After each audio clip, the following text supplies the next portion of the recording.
Okay, so for my speech today, I'm going to talk about buying used cars. This is a topic that I actually really enjoy talking about because I've done it pretty much my whole life. My first car was actually an old 1986 Silverado I got when I was about 12, and that's kind of when like the infatuation with cars began really.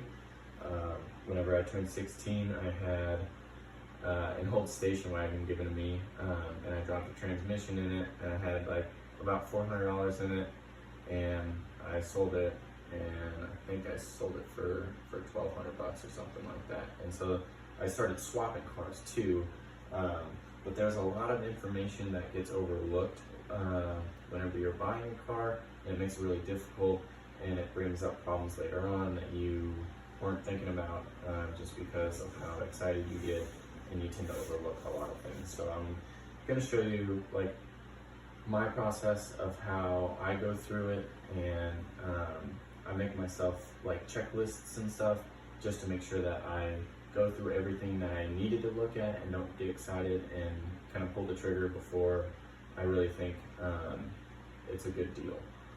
So I actually made a checklist. I don't know if you can see that. You might have to come a little closer.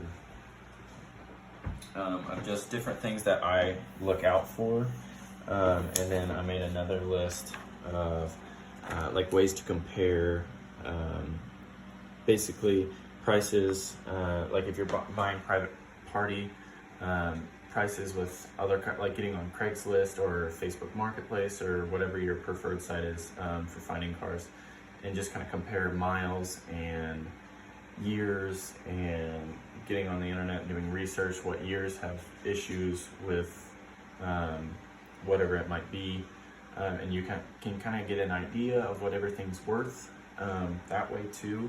I do have a couple of other examples, but I'll show you that here in a minute. So the first thing I wanted to go through was my checklist. So I have on here, check oil and look for milky oil. Typically milky oil is going to tell you that the head gasket is probably leaking, so that's a big issue. But check oil, your tires and wheels. So if your tires are wearing on the edges, it probably means that the car needs an alignment. And then if your wheels are all scratched up, and it could just be from like curving it and stuff, but that kind of tells you, you know, how the car has been driven. And then also if they're banged up pretty good, there's a chance that you might want to take a look underneath the car just to make sure nothing else was damaged, because you just never know.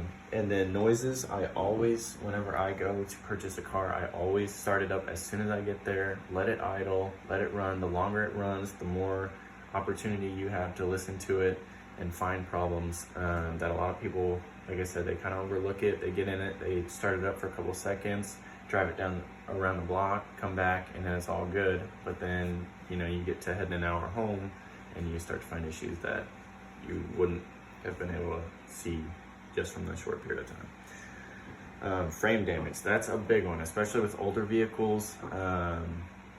There's a few different makes that are really bad, like notorious for frame rust. Jeep is one of them. I actually just purchased a Jeep not too long ago, and that was kind of one of my big points that I brought up to kind of drop the price, just to make it to where the funds that I needed to move around to fix the frame would be feasible for me. All your glass, like your windshield is probably the biggest part, just because if you have a chip in the windshield, it's going to spread eventually. It doesn't matter what you put it in there, it's going to spread, and it's going to cost you big money because windshields are super expensive. Lights, so a lot of people check engine lights.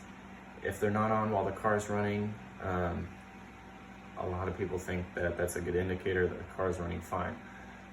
I have had on multiple occasions cars that I have looked at where they either take that check engine light bulb out completely, or they spray paint it black and stick it back in there to where you can't see. So a good way to make sure that the check engine light still lights up is when you first turn the key, you want to make sure all your lights on the dash light up, because that way when you start the car and they turn off, you can be sure that they're turning off instead of there actually being an issue, rather than having that light unplugged or burn out or painted over.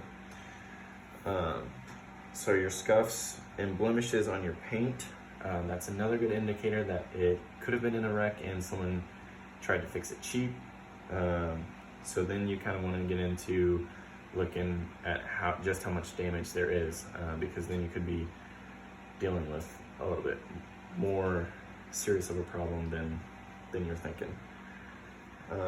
The interior, that is a big one, because interior will almost drop the value of the car faster than the exterior blemishes. It's a really big one. And then, so this is another checklist, but it's more about like finding the value of the cars. So I don't know if you can see that very good. One of them, like I was talking about earlier, is compare prices.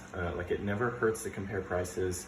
Get online, do some research on different selling websites, compare all the miles, the years, and that way you can kind of get an idea of how much you should spend, or like if you're in the ballpark. Another one is Kelley Blue Book. They're really good for private party. NADA is another website to look at, and you can, I've actually got them pulled up here so you can kind of see. If you go on Kelley Blue Book, you can enter the make, the model, the year, what condition it's in, and that helps tremendously, because it's an easier way of putting you in the ballpark and where you need to be. And NADA is the same way. NADA tends to run a little bit higher. A lot of dealers use NADA. I think NADA runs a little bit higher because typically dealers use it and they're thinking that you're getting some kind of warranty to go along with your vehicle. And then another way to sorry, I've got things everywhere. Carfax is a really good way to check. You have to pay a small fee, but then you just search the VIN, and it'll pull up all of that car's history, whether it's been in a wreck, whether it's been totaled, whether it's just had. It'll tell you everything, what repairs it's had done. It's an incredible app. So those are kind of like the biggest things that I look out for. And I hope that helped. That's just kind of my process that I take, just because there's so many times that even myself, like, I go and I look at something, I get excited, I forget to make my list, and then I end up screwing myself over because I got too excited and didn't take a checklist with me and think about it thoroughly before I pull the trigger. So I hope that helped you guys. Thank you, and I hope you enjoyed it.